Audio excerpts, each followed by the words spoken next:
Powered by NBC bearings, লম্বা দৌড়ের জন্য।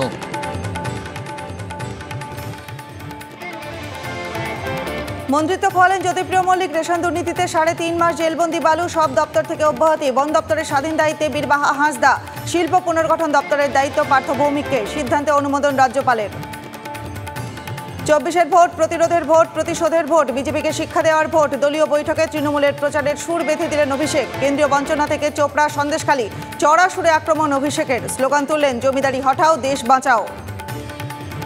সন্দেশখালী ঢুকতে বাধা নাড্ডার কমিটিকে। রামপুরে পুলিশের সঙ্গে ব্যাপক ধস্তাধস্তি। শহরে ফিরেই রাজভবনে গিয়ে নালিশ সদস্যদের, সন্দেশখালী যাবই, প্রয়োজনে উচ্চ আদালতে গিয়ে অনুমতি। হুঁশিয়ারি টিম নাড্ডার। রাষ্ট্রপতিকেও রিপোর্ট দেওয়ার তোড়জোড়। সুকান্ত শুভেন্দু নাড্ডা টিমের পর এবার অধীর। সন্দেশখালী যেতে অধীর চৌধুরীকে বাধা। রামপুরে ধুন্ধুমার, পুলিশের সঙ্গে কংগ্রেসের তুমুল ধস্তাধস্তি। ব্যারিকেড ভেঙে এগোনোর চেষ্টা। ভয়ঙ্কর খেলা খেলছেন মুখ্যমন্ত্রী। অল আউট অ্যাটাক প্রদেশ কংগ্রেস সভাপতির।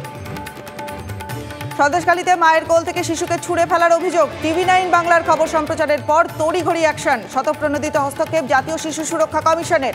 48 ঘন্টার মধ্যে উত্তর 24 পরগনার জেলা শাসকের রিপোর্ট তলব। কন্যগড়ে শিশুর রহস্য মৃত্যু। ঘর থেকে রক্তাক্ত অবস্থায় দেহ উদ্ধার। মাথার পিছনে আঘাতের চিহ্ন। খুন করা হয়েছে শিশুটিকে। প্রাথমিক তদন্তে অনুমান পুলিশের।